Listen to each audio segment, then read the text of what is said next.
Hello guys. तो कल 3 मई को आपका एचपीसीएल का एग्जाम है। आज 2 मई को मैं ये वाली वीडियो बना रहा हूँ। कुछ लास्ट मोमेंट टिप्स, कुछ एग्जाम टिप्स कि आपको किस तरीके से एग्जाम में लिखना है या फिर आज आपको क्या करना है वो अभी मैं आपको बता रहा हूँ।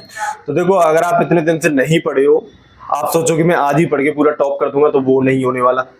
या फिर इतने दिन से आप पढ़ रहे हो तो आज नहीं पढ़ोगे तो ऐसा कुछ नहीं है कि आपका एग्जाम पूरा खराब हो जाएगा। तो मेरे हिसाब से आज ना ही पढ़ो तो ही ठीक है। पूरा रिलैक्स कंडीशन में आप जो भी आपको मूवी देखनी हो या फिर जो भी बाहर घूमना हो ये सब कर सकते हो। मैं तो भाई एग्जाम से कम 2-3 दिन पहले ही एकदम लाइट हो जाता था, मूवी देख रहा हूँ, मॉल जा रहा हूँ घूमने, ठीक है। तो अगर आपको ज्यादा ओवर थिंकिंग नहीं हो रही है तो आप चाहो तो तब भी पढ़ लो, पढ़ने में भी रिवीजन करना बस।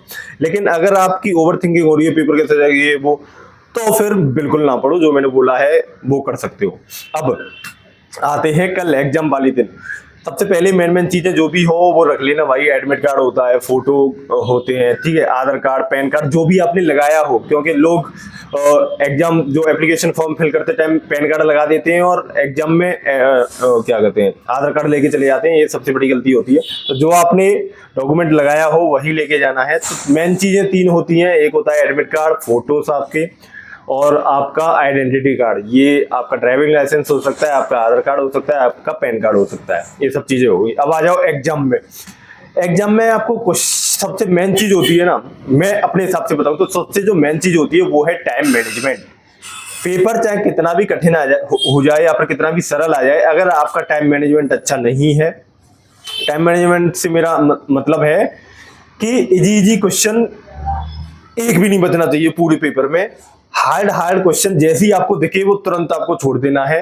क्योंकि जितने नंबर आपको एक इजी क्वेश्चन देगा उतना ही नंबर आपको एक हार्ड क्वेश्चन देगा, ठीक है। तो पहले वे में लाइक आप क्वेश्चन नंबर 1 पर हो अभी और पेपर लिखते जा रहे हो, पूरा सॉल्व करते जा रहे हो, तो आपको इतनी स्पीड रखनी है, एकदम बुलेट जो मोटरसाइकिल होती है ना वो, उसकी तरह, कि जैसे ही लग रहा है कि लंबा क्वेश्चन है, यहाँ पर 4-5 लाइन है, इसमें तुरंत छोड़ो, आगे बढ़ो, ठीक है।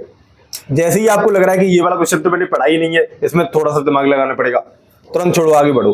जब दोबारा में आओगे, दोबारा इस स्पीड से चलोगे ना, तो जब दोबारा में 2-3 बार आपको 2-3 बार आप राउंड लगा सकते हो पूरे पेपर में। नहीं तो एक क्वेश्चन को सॉल्व करते जाओगे तो लास्ट पता चले कि लास्ट से 10 क्वेश्चन पहले ही आपका टाइम पूरा चला गया और पेपर खत्म हो गया, ठीक है, और पूरा खेल खत्म। तो आपको करना क्या है, जैसे ही लग रहा है इजी क्वेश्चन है तुरंत मैं सॉल्व कर दूंगा, उस पर अटैक करना है। अगला क्वेश्चन जल्दी पलटो, लग रहा है लंबा है, छोड़ो, जल्दी आगे बढ़ो, ठीक है। उसी तरीके इतनी स्पीड, मतलब काफी ज्यादा स्पीड रखनी है। मैं अपनी बातें ये बता रहा हूँ, मैं सच बता रहा हूँ। मैं अपने जो भी एग्जाम मैंने दिया है, चाहे कितना भी कठिन हो, कितना भी सरल हो, कम से कम मिनिमम 2 बार तो मैं घूम लिया हूँ। हर बार जनरली 3-4 बार घूम लेता हूँ, ठीक है। इतनी मैं इस तरीके से करता हूँ, पहले देखा इजी है, कर दिया सॉल्व। नहीं, हाँ, एक और मेन बात, लग रहा है कि अगर कोई क्वेश्चन आपने सॉल्व करना स्टार्ट किया, लग रहा है कि वो क्वेश्चन नहीं हुआ या फिर कोई दिक्कत हो गई, ऑप्शन नहीं मिला, तुरंत छोड़ देना उसे। ये सबसे बड़ी गलती होती है कि अगर वो क्वेश्चन नहीं हो रहा, आपको लग रहा है अरे ये तो कराया ही, कैसे नहीं हो सकता, तो दोबारा करोगे, नहीं हो पाएगा। अब वो जब वो आप लौट के दोबारा में आओगे तब तक आपका दिमाग उस चीज को प्रोसेसिंग कर लेगा, तो आपको वो इजी लगेगा। उस टाइम पर उस वाले क्वेश्चन को नहीं करना है। ये सब चीजें होगी टाइम मैनेजमेंट वाली। अब आते हैं पेपर पैटर्न की। पेपर पैटर्न चाहे कठिन आए, चाहे सरल आए, चाहे आईबीपीएस कंडक्ट कराए, चाहे टीसीएस कंडक्ट कराए, आपको उससे कोई मतलब नहीं है। जैसा आपके लिए है वही सबके लिए आएगा, तो कोई दिक्कत वाली बात नहीं है। यदि पेपर कठिन आए तो सबके लिए आएगा, कट ऑफ कम जाएगी, कोई दिक्कत नहीं है। जब कोई दिक्कत ही नहीं है तो फिर सोचना ही क्यों ज्यादा, ठीक है।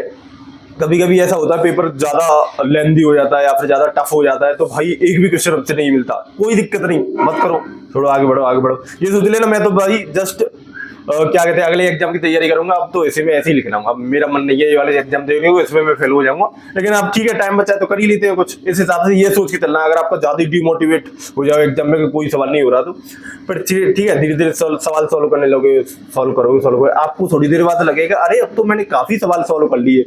वहीं से अपने आप मोटिवेशन बिल्ड हो जाता है। फिर पूरा आप तो सोच रहे अब तो अब और कोई एग्जाम नहीं देना, अब तो इसी में फोड़ के जाऊंगा। ये फिर अपने आप माइंड सेटअप बन जाता है एग्जाम के बीच में।